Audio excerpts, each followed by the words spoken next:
KrakCast News is back after a short break. Hi again, everybody. I'm here with Josh and Dr. Mike and Gabby, who joined us once before, I think back in December, maybe November, something like that. She's back for the news. Gabby, welcome back, first of all. And for anybody who didn't catch you last time, can you give us the executive summary elevator pitch version of what you're all about and what you're doing here in Krakow? I am a person who lives here and teaches English, and I have been here for about 10 years now. 10 years? Yes. Okay. So I think I know a little bit about this. Okay, that's acceptable. 10 years. We should make 10 years like the. No, you don't have to be here for 10 years to be credible as a. Her credentials are legit. What would you say the minimum is? Like somebody who's been here for 6 months, shut up, you don't know anything. But what would you think? What would you say the minimum is to speak authoritatively? Authoritatively? Yeah, on Krakow affairs and Polish affairs. Always pick up John on his pronunciation. We enjoy that. Authoritatively. You can pay me by the hour. Dr. Mike, what do you think? I would argue that if you had to go through any kind of bureaucratic nightmare here, like doing your temporary stay visa or getting residency done, that you earned your chops then. Yeah. I would say 2 years. 2 years? As a minimum. Bare minimum. And you got to be like hardcore. All right, getting stuff done in that 2 years. Sounds kind of short to me, but okay, maybe possibly. Well, let's get to the news. Lots of stuff to talk about. I'm trying to look for like a way to segue from one topic to another, but I'm not sure that's going to be possible all the time, so we might just jump around. Let's jump right into the snow to start out with. As you know, I don't know because I was in Florida where were you again, John? When all the snow came down, I was in Florida, but it snowed quite a bit about 2 weeks ago, 10 days ago now, and the city has published some statistics that give us an interesting insight into just how much effort and money goes into clearing the streets. Almost 40 million zlotys. 20 tons of salt scattered over the streets of the city in an effort to... Not 20 tons per truckload. It was over that. What? It's 20 tons per truckload. Are you correcting me already? Yes. It was closer to about 10,000 tons. What? All right, we already have an issue here. 10,000. Okay, there was a lot of salt that was spread over the streets of the city over the last week or so. 20 tons. First of all, 10,000 tons? Yeah. That was during that intense period from February. Wouldn't the city be buried under salt right now if there were 10,000 tons on the street? It was basically, we wouldn't be able to see the streets. Well, the salt does get dissolved and then washed away because it has to actually react with the ice and water. All right, let's just agree there was a lot of salt put down, okay? And one of us may have misread something. Anyway, it seems that the worst of the snowfall has passed, thankfully.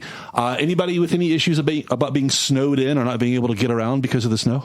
I mainly had issues in the first snowfall. Sorry, I mainly had issues in the... what kind of issues? Well, people outside my flat don't clear the snow, so it gets compacted, and then as it thaws and it's cold at night, it gets slippy, and then it gets really difficult. Do you have a shovel, or you just criticize your neighbours for not clearing the snow? Well, there's someone that's supposed to be in charge of it in the building, and they're not very good at doing it. So. And the building technically should be fined if they don't take care of the walkway in front of the building there.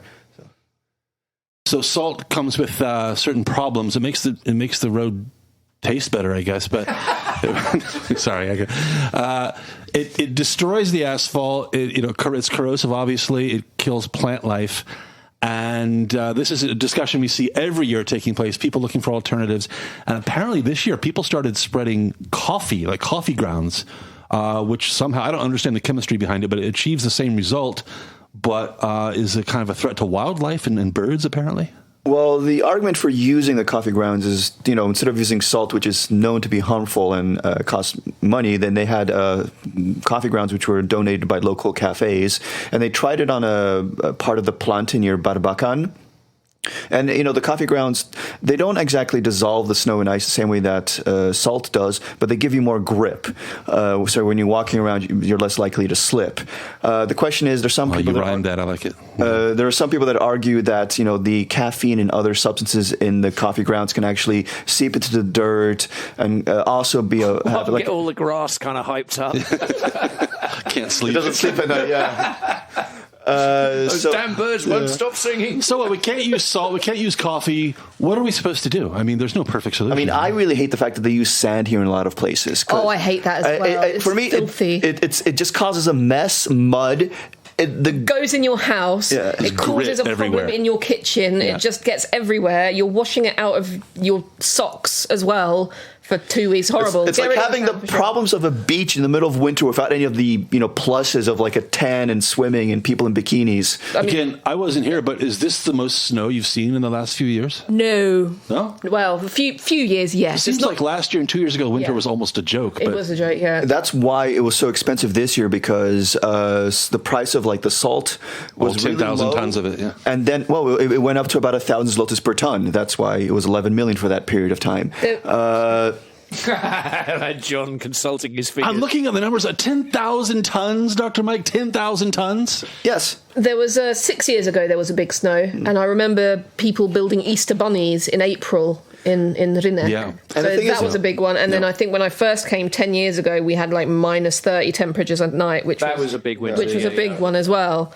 But recently, it's been a bit lame, hasn't it? And I would still argue that this winter's been more or less quite mild. We had this 2 week period was pretty bad, and about a week right at the beginning of January. But besides that, 3 harsh weeks, and then the rest quite mild. And it looks like the next couple of weeks is going to be warm and sunny. Yeah, and then apparently the cold is coming back again in a couple of weeks' time Really? after that. Yeah, I heard today from a friend of mine. I hope this is not one of those years where we get unlucky and there's like, snow possibility at the end of April and it's Oh just no, horrible. I don't want another snow bunny Easter. We'll see. Well, sticking with the winter theme, let's go to Zakopane, the country's winter capital. Dr. Mike, last week looked like some celebrations got out of hand. The police got involved. We got a few angles here. There's like the revival of the tourism industry. There's like cabin fever of the whole country and frustration with COVID restrictions. Even a threatening tone from the government about the return of stricter instructions if people keep doing stuff like this. What happened in Zakopane last week? Well, last weekend we had a scenario where people were finally allowed to, travel because hotels could be open again at half capacity, but they could still be opened. Last weekend we also had the ski jump championships in Zakopane, Valentine's Day weekend. So, first weekend where people could travel, have a place to stay and something to actually do. It was actually winter, so there was snow, so people were allowed to ski as well. So a lot of people showed up in Zakopane. And the issue was that walking around in Krupówki, a lot of people weren't wearing their masks. Police were stopping people. These people were often already drunk, even though the bars and clubs are closed. And they got aggressive. There were several dozen people that were, given citations. There were some arrests. And the whole issue here is that people finally, the restrictions were relaxed and they might have gone overboard. At least that's how some people are arguing. I'd also say that I was at Krupówki for New Year's. I was in Zakopane for New Year's Eve. And when I was walking around there, at least half the people were wearing masks anyway. So I think it's just also the mentality up there is kind of like, screw you guys, we're going to do what we're going to do.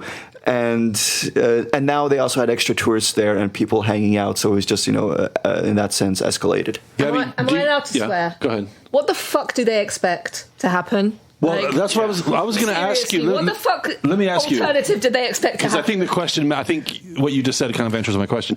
Do you get the feeling that the whole country is ready to just let loose and just kind of, party? Oh mate, I was ready. I was ready 2 months ago. So and I'm quite self-contained, but I think everyone, and I think I do speak for everyone here, that everyone has had enough. There's mentions of vaccinations going on. People are like itching. It's almost like, when you really need the toilet and then you're nearly home and you can see it almost in front of you. And the closer you get to it, the more urgent it becomes. So the whole country is having a bathroom emergency, basically. Okay. A bathroom, except with fun instead of excretion.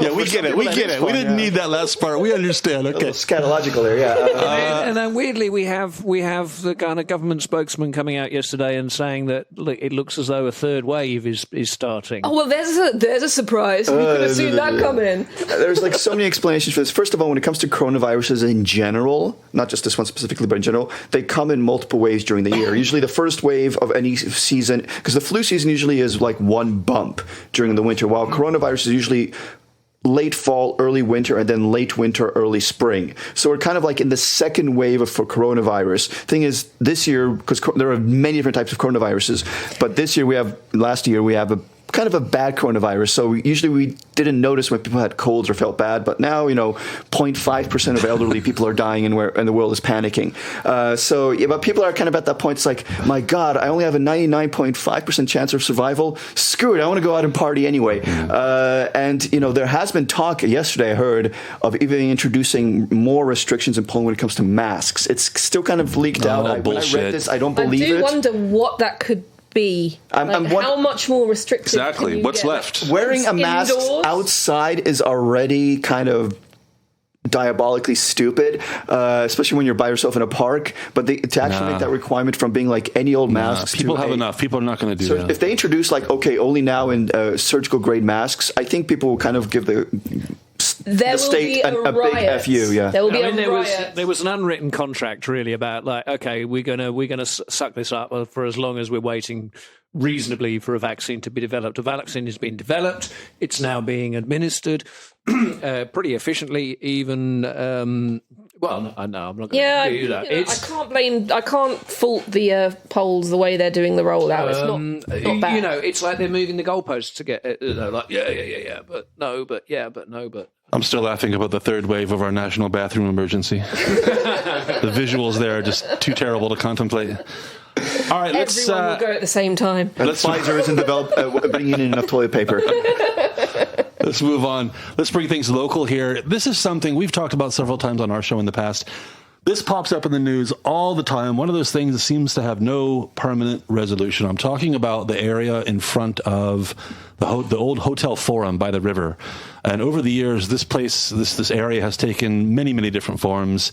A beach, a floating barge with a pool on it. Well, actually, all barges float, but a barge with a pool on it.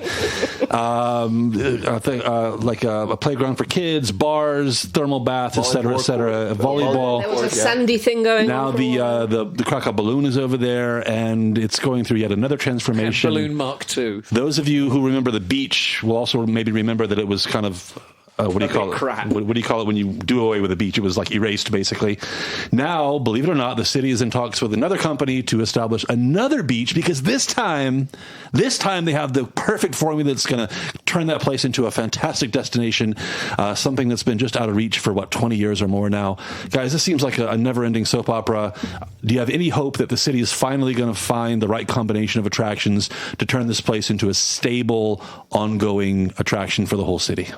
I'm worried because right now, what most people don't realize, the previous corporation or company that had the right to build there kind of fell into financial issues. The city basically said what you built there was not in line with requirements. It was too high. You have to get rid of it. They were in court, and finally they went under. And another corporation basically said, "Okay, we'll come in here. We'll buy the right to exploit this area, and we'll pay off the debts of this previous company. We'll demolish what the city doesn't like."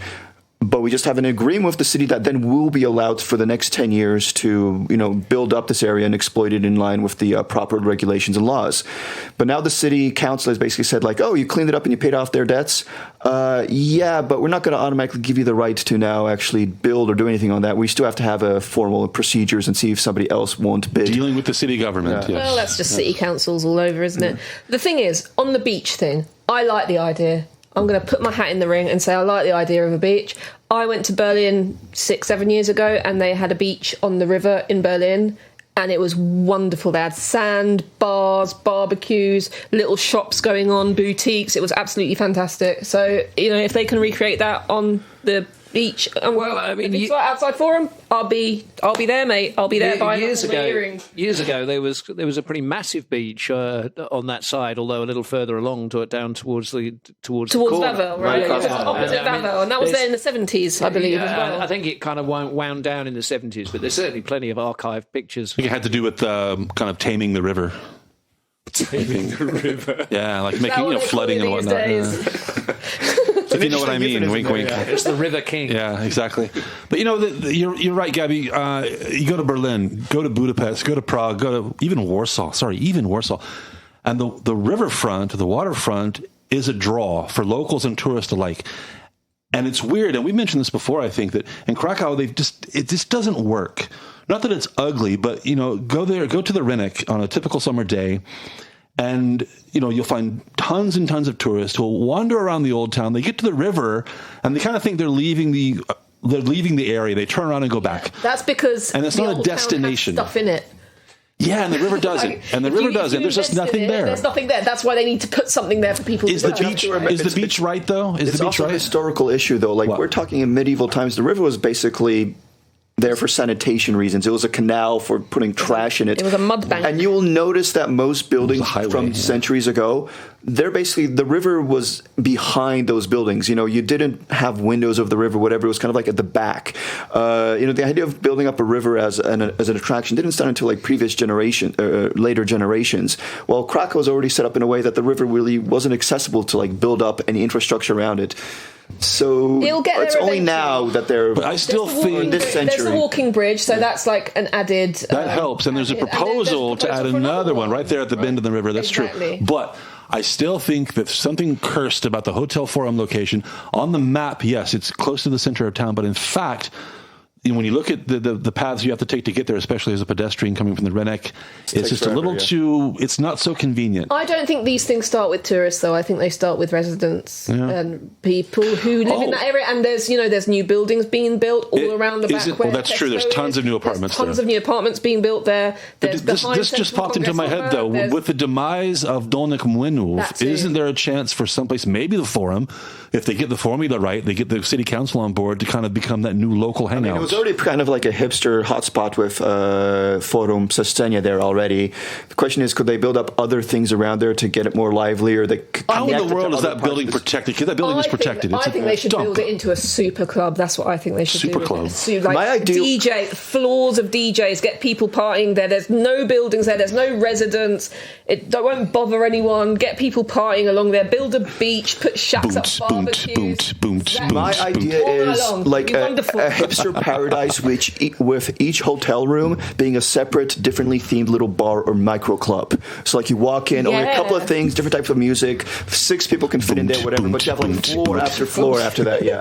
I think they should. I think they should flatten the thing. It is nice. I'm with Josh. Yes, another issue. A big bomb or a very big bulldozer can take care of this problem. Accidents happen. Yes, boys, you're talking rubbish. That building is so ugly. It's fugly. Because it's dirty. It's fugly. It was ugly. No, you're wrong. It's beautiful, but unclean. Define beautiful. I'll ask you one question here. Do you know when that building first opened for operation? Yes, it was in the 1990s, I believe. Yeah, it was basically, it took 20 years to build.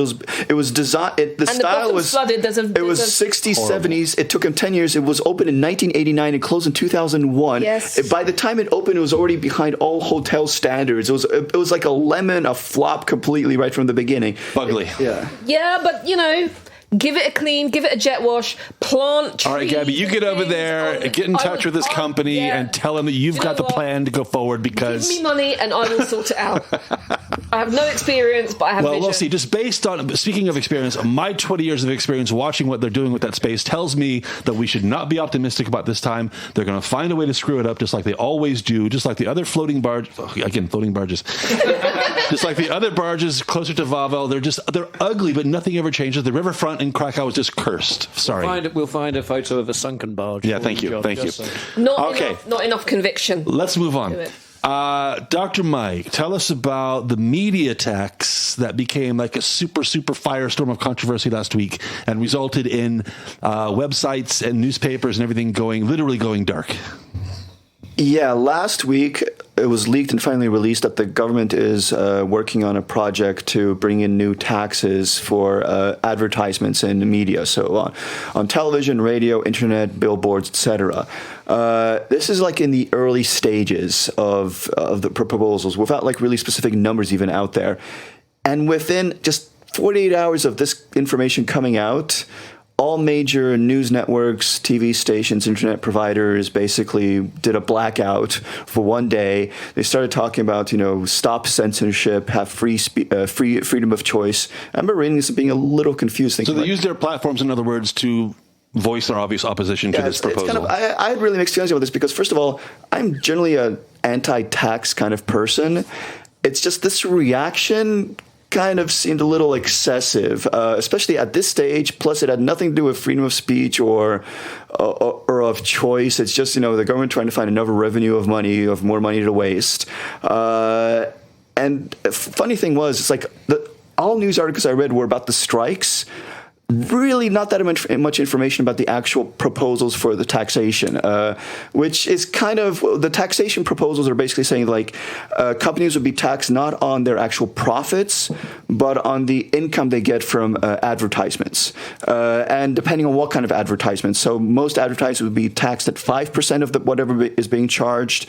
And this is only after 1 million zlotys of revenue coming in for tax, for ad revenue as well. So if you're a small little business that works with advertising, you don't have to worry about this, but like TV stations, internet platforms. Let me ask you something, because most of this happened when I was out of the country while you guys were getting snowed on. I was in Florida. That's when it happened. So I tried to catch up. And there's something really simple, really simple I don't get here. And I need you to clarify this for me. The same media that's hysterical about this proposal, is this the same media that was approvingly writing about the increase in the sugar tax, approvingly writing about the increase in taxes for owning a television, for owning a dog, for corporate income taxes, they always cheerlead for increases in personal income taxes. And now that the government wants to tax them, they are freaking out and suddenly against government intrusion in their lives. Is this the same media, Dr. Mike, or is this different media? Or Gabby? Anybody jump in. Anyone. I don't know, John. I think you're pulling straws out of it. I don't know. It's a weird thing, right? No. Previously, the media is mostly pro-tax because it funds government programs, sin taxes especially. Yeah. They never got hysterical about that, but now that they're in the crosshairs, suddenly taxation is just this awful thing. I don't get it. Scale of the coordination within a day of the information of this coming out. Companies that hate each other, that are competing all the time, we're going to, strike. We're going to not show anything online. I remember kind of, turning on Facebook, whatever, and like, all the websites that I ignore anyway because they're all goddamn clickbait have black screens right now, whatever. So I guess TVP didn't protest, though. Yeah, they didn't protest. Well, if you get state funded, why would you? So, Gabby, what do you make? Is it fair to look at the media for a source of revenue on the advertisements that they sell? Well, I think, death and taxes is the old saying, isn't it? True. You're going to have death and you're going to have taxes and you better suck it up. The question is it a fair tax? And is it a fair tax when I guess you've got the state media, TVP, which is basically allowed to do whatever they're allowed to do and getting more money subsidized as well. Mm-hmm. They're subsidized, but not only subsidized, aren't they getting like the more money? Yeah, they always get more money, but far more money than usual, and as well as the recent changes. So are you suggesting that this is not so much about revenue as about punishing enemies? I think it's a convenient thing to make a point about the unfairness with which the government are treating the media. Just to clarify, Dr. Mike, this is still a proposal, right? This is still a proposal, early stages, being consulted. Nothing is written in stone yet. Can go nowhere. It could go. They'll probably introduce something because their main argument is like you have a lot of media outlets which are huge companies, billions going through them, but they can always shuffle their profits into shares and stocks, whatever. So there's at the end very little that's being taxed. So the whole idea is like, Facebook might not be paying that much in taxes in Poland, but they're getting a lot from advertisers in Poland. So we'll tax them there. So they won't be taxing the profits, but actually a percentage of the revenue. And that makes sense. We talked before about how peace is just. If you didn't know better, you would think that they're trying to lose the next elections. They've done so many things to piss so many people off, from the Sunday shopping ban to the sugar tax and now this. Isn't this an odd politically speaking? Isn't this an odd move to just keep pushing against every constituency they can find? Because they're trying to shore up the media, right? You've had this recent buyout of who was all those like little city magazines, right? I can't remember who they were. It was a German-owned company. Springer. Yeah, whoever it was. I mean, it doesn't really matter who it was. The guys was that we need to take media ownership back into Poland, which, like, genuinely, I'm not that unhappy about. The problem isn't that it's owned. The problem isn't that it's owned by Germany, though. The problem is it's a massive monopoly. I think monopolies in media anywhere are a problem, right? So. Well, I take John, what you were saying. I'll kind of like swing the other way around. Like, I think like the government, they're not exactly shooting themselves in the foot here. I think it's a lot of like the media outlets are kind of showing people like how dependent people are on them. When they realize that they're kind of like all of a sudden like, oh my God, I don't have this stuff on Facebook and I don't know how to live.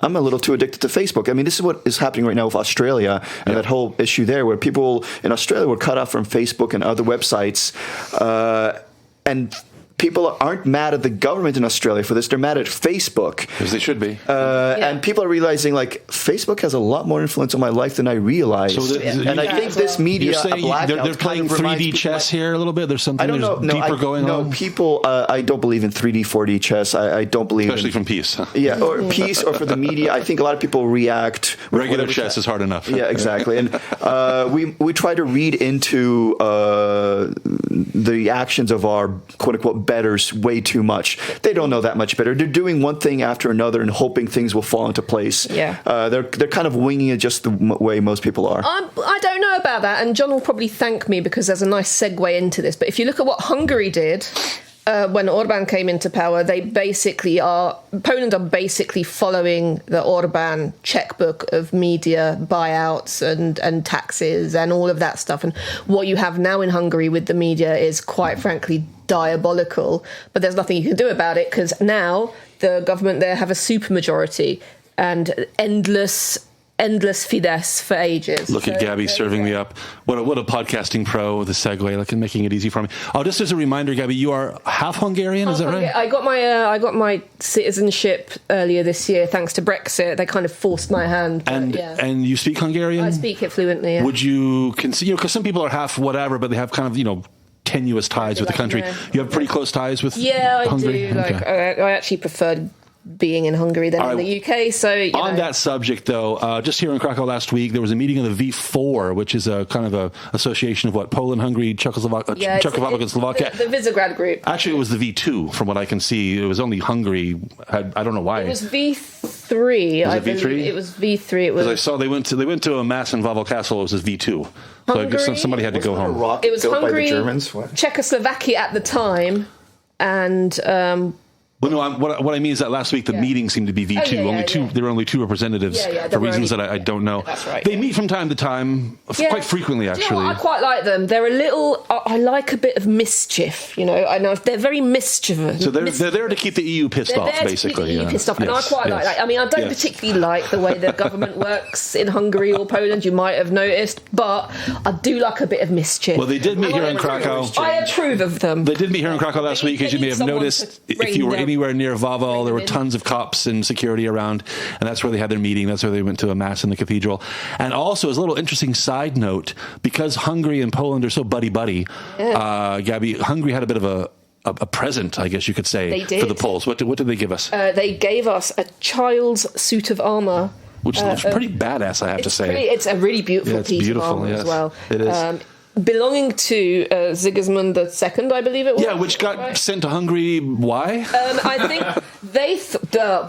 Orban says it was a mistake.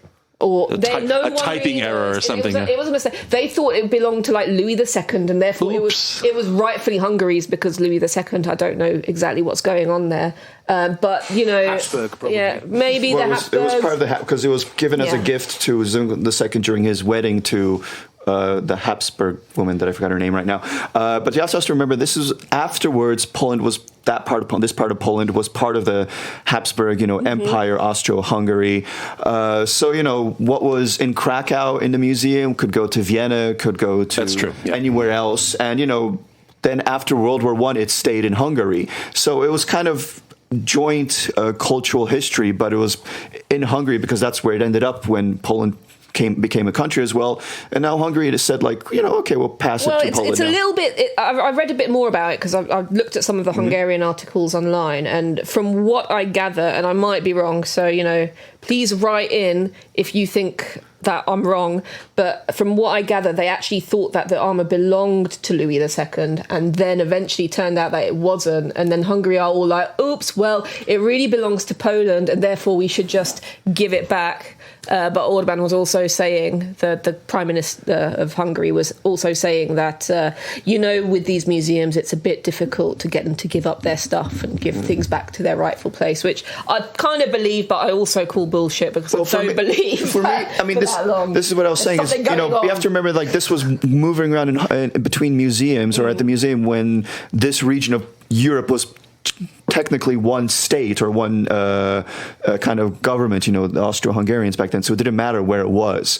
And museums often have things that technically started in one place and up in another. Just go to the British Museum, you get, Greek and Egyptian artifacts. All of the Egyptian stuff there. And finders keepers. Exactly. You guys had it for thousands of years and you ignored it. And you did nothing with it. We'll take it.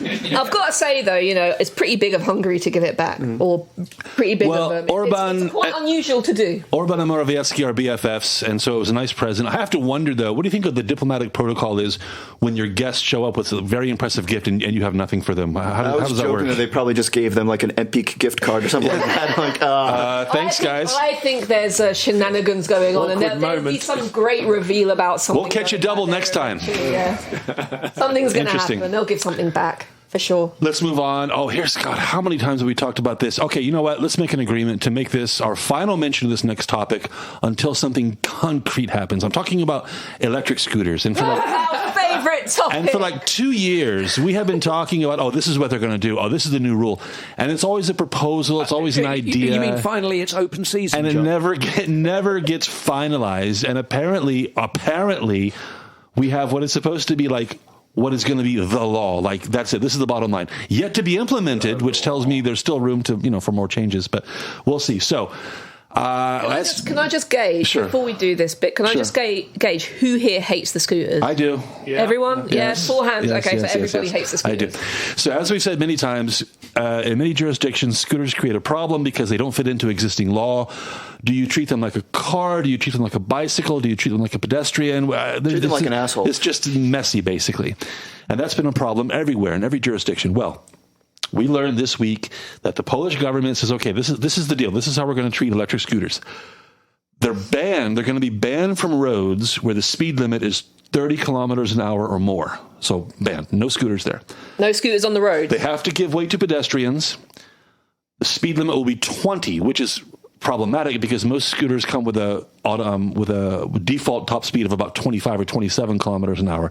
So I don't know if they're going to have to retrofit them or that'll be a software thing. They can do that easily. But that's true for the ones that are part of a rental fleet, but for ones that are privately owned. Privately owned. Privately owned. You're going to have to watch your speed, guys. Plenty of buses, like those buses. Let's see, what else? No passengers allowed, which I'm a big fan of. I hate seeing 2 people on a scooter. You look ridiculous. No passengers. No helmets required, which I find a little bit surprising. You know what? No, it's not I think that's natural selection. Darwin. To be honest, give people the choice to wear helmets. Under 18 will need a license for scooters. Probably you need the bike card or a bike card. And here's what I find most interesting is that we all know that parking where people leave scooters is by far the most irritating part. The companies, what are the names? I'm forgetting Line. They will be responsible. How they enforce this, I have no idea. They will be responsible for the bad parking jobs done by their customers. Oh, good. I'm pleased. So I don't know how they enforce that, but these are the ideas. Let's just assume this is how it's going to be. This is going to be the real law. Do we have any problems with this? Anything missing? Yeah, I have. Shoot on sight. I have several problems with it in that 50%, I believe, of the accidents that end up in hospital are pedestrians. That's right. I've seen the same statistic, yes. The same statistic, right. So 50% are people who are pedestrians, yet they're taking the scooters off the road into the pedestrian areas. How good are Poles at sticking to the speed limit? Well, not very. Is technically the scooters are supposed to use bike lanes.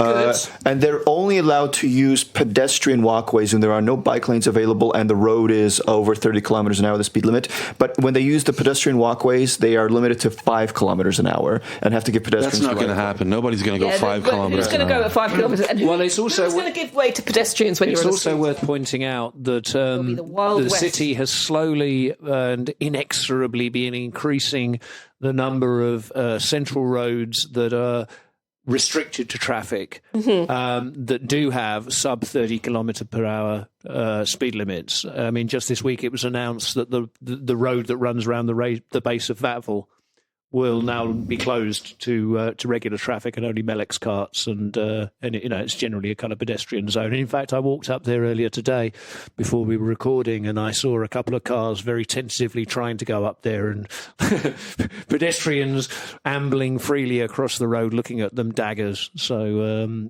I think this may be a thing that, like, okay, yeah, when the limit is over 30 k per hour, you've got to go on the pavement. But on the other hand, the areas where you're likely to be using a scooter, the roads are going to have a speed limit lower than that, so you will be required to go on the road. I've just had a mind thought, seeing as you said that. It may well be that it's another way of the city it's another excuse, shall we say, for the city to cut down those double-lane roads or make the roads smaller or whatever. Oh, there's too many scooters on the pavement, so we're going to have to do a special bike path or scooter path. Well, I mean, they've already done it with Dietler. I mean, the way it's going at the moment. I mean, most of Dietler, which was previously 2 lanes in both directions, is now only 1 lane in both directions, with a generous cycle lane and parking. So you could argue that unless you're a driver, it's kind of the benefit all the for drivers everybody. moaned about it, but I love it. Screw the drivers. On that note, we'll move on. Here's another news item that falls into the proposal category. We have a lot of these things, proposals. Somebody wants this to become law, not yet law, but there's a chance that it will become law. You might not know that in Poland, there is a regulation that states 1/3, 33% of all radio content has to be in the Polish language, right? Mm-hmm. So it's not just, what's hot, what the kids are listening to, what's at the top of the charts. There's a law that says 1/3 has to be Polish. Well, there's a proposal to increase that to 49%, so just under half. Not sure. Again, we're not sure if it's going to happen or not, but it is a proposal. This is part of the recent advertising law that we were talking about a moment ago, with new taxes and whatnot. Guys, first of all, what do you make of the idea? And this is not unusual, by the way. France has a law like this. Canada has a law like this. It's not a bad idea. It's just, what do you think about the law that says you have to play this much local content? Do Poland have that much local content? That's one of the main issues. That's the question. Yeah. I understand, and you can even agree with the sentiment behind this. I like the sentiment. I just don't agree that these kind of laws are introduced anyway. And like you're saying, there's not that much content. One of the main reasons... Disco polo forever. Exactly. One of the main reasons why there are so many songs in English is because it appeals to a broad market. And you can... A German, a French person, a Spanish person, they can put a song out there with some English text in it, and it can be sold in different markets quite easily. We're not just talking about the US and the UK releasing a lot of product. It's from all around the world. So Poland, even if they're playing a lot of songs that are sung in English, maybe only half those songs come from English-speaking countries. And Poland, it's a small market. It only has so many artists producing so many songs. It's not that half of the songs produced in the world are Polish and they just want to keep it that way. Dr. It's like 1% of the songs. Sorry, let me jump in. You said small market. Let me direct this at Gabby. This is a question about her Hungarianness. Yeah. Hungary has 10 million people, right? Right. And in this age of, Hollywood and just Anglo pop culture, it would be very easy for them to feel like they were swamped and, kind of struggling to preserve their own identity. So are you sympathetic because of your experience with a country like Hungary where again, you're very small, trying to fight against this never-ending wave of pop culture English stuff? Absolutely. Yeah. I have sympathy for it. I love going there and listening to Hungarian. Yeah, but is the solution for the government to say you have to play half? It might be because, there's a lot of money involved in the music business, of course, and it's interesting that you talk about product and not music. But I'd like to ask the musician, actually, the professional musician, do you think a law like this might actually give a boost to the music industry and pump out maybe more when there was previously less? Is it an incentive to make money? I think there's a possibility that there will be an incentive to pump out more. I don't think that it'll do anything about the quality because it doesn't work like that. Interesting you mentioned Hungary, actually, doesn't it? Because I saw a big budget kind of like Hungarian blockbuster type movie just a couple of weeks ago, which I thoroughly enjoyed, and had very high production values and was noticeably different from anything that would come out of the United States or Britain or indeed Poland. It's nice to have variety, isn't it? And but Gabby, would you accept a government mandate that 49% of your Netflix subscription be in some random language? I don't think you would. 49% is quite a lot. Even 33% is quite a lot. It's a lot. I was surprised the that much. other thing I want to know is who listens to radio now?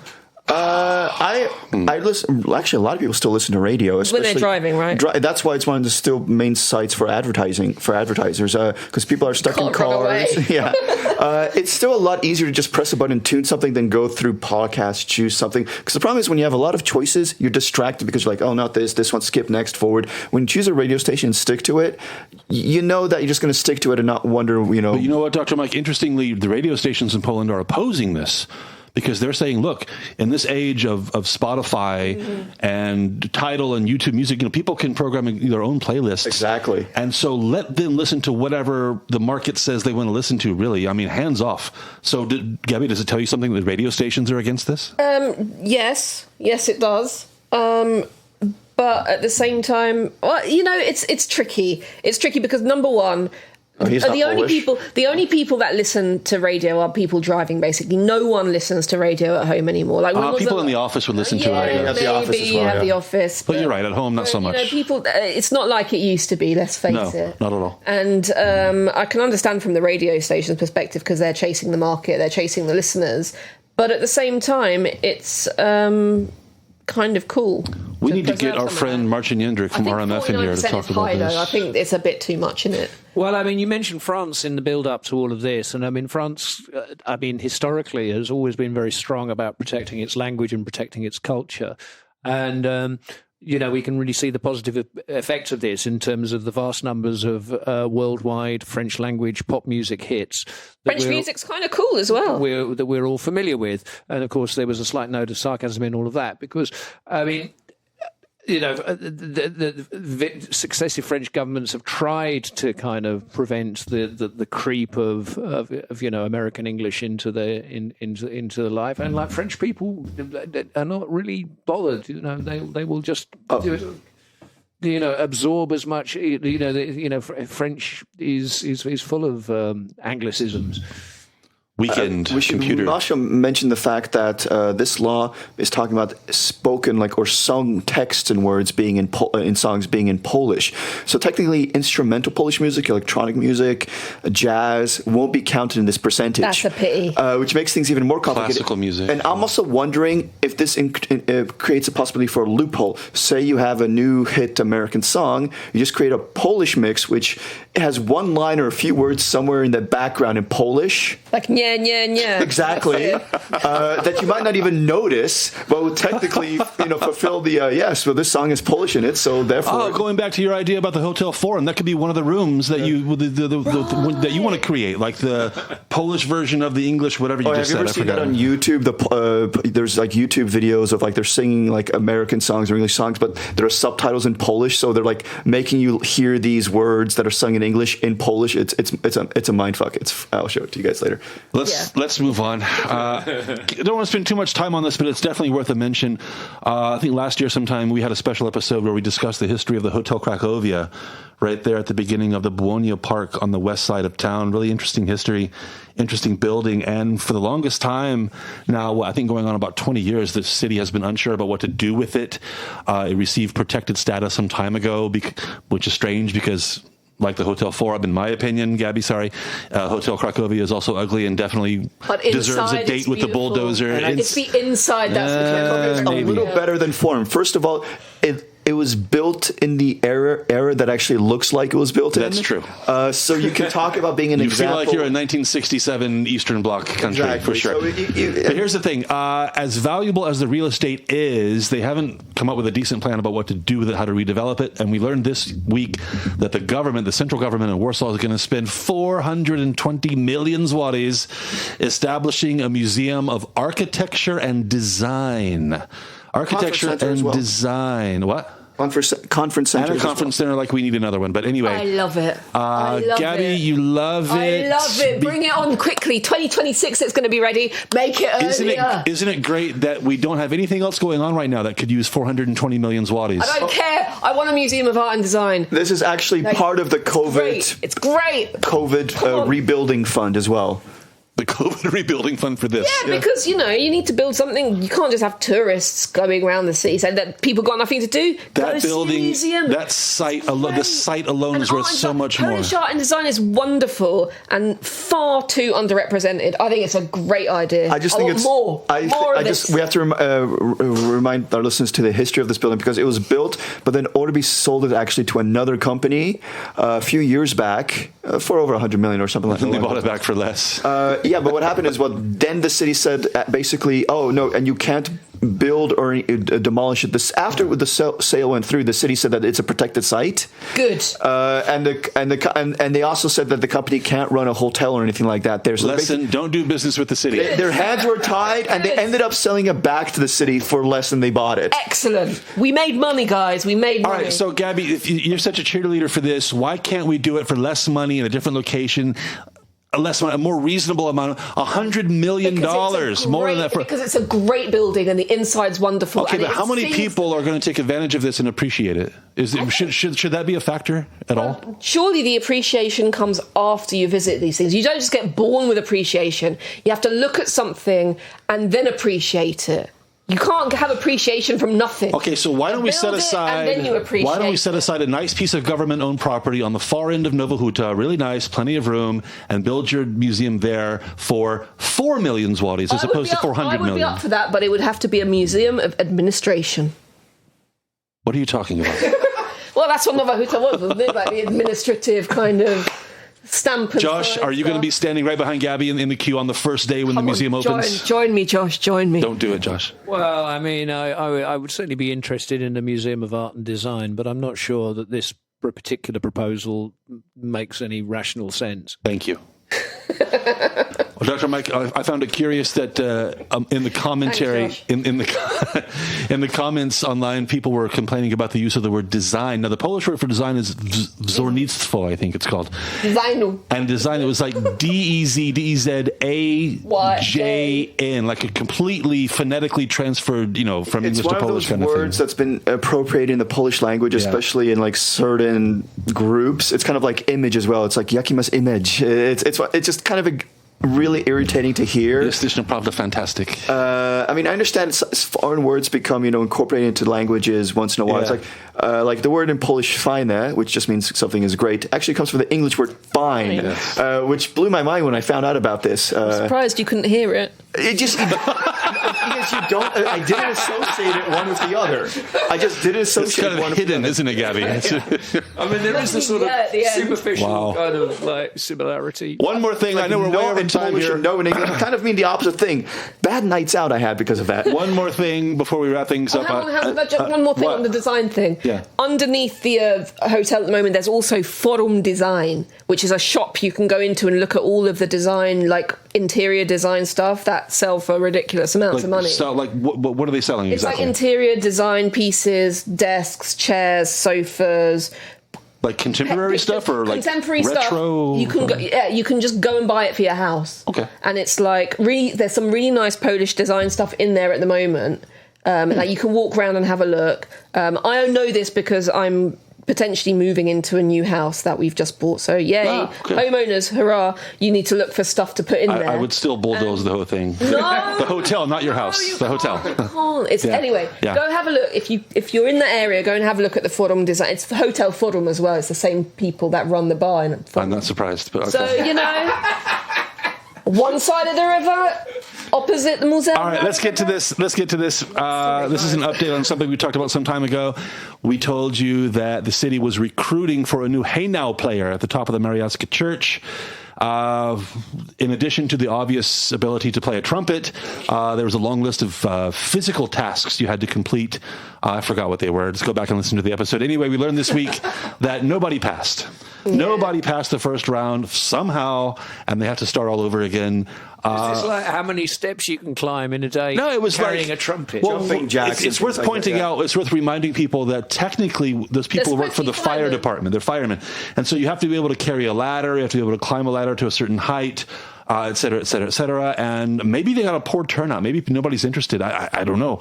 but they have to start from zero, which is weird. Sad. Which is weird. So, I mean, okay. It seems to me that this should be something. There's a structural problem here. I mean, the fire department on an ongoing basis should be recruiting people not only who have a strong aversion to fires and a desire to rescue people from them, but also a natural inclination towards playing brass instruments. And it's not a huge demographic at all. Natural inclination. If we had very targeted. If we had a kind of a grassroots organisation, so that structurally within the fire service, you know what? Apprentice. Like a brass band. Wait! If only we had 400 million zlotys to set up a school to train people in firefighting and trumpet playing. But no, amazing. Gabby, that money's gone now for your goddamn Museum of Design. Sorry, honest, had to point that out. Keep it for the Design Hotel. Design Hotel? Something like that. I don't know. All right, let's. We've been on long enough. KrakCast.pl is our site. Thanks for listening, everybody. Go to our site, check out our back episodes. Welcome again to Gabby. We hope she'll come back and do it again. And that was your cue to jump in to say something. Make sure you like, thumbs up, subscribe, and comment for the algorithm. Look at her. Donate button. So Don't forget about the donate Don't button. forget about Patreon. Thanks, guys. See you next time. Bye.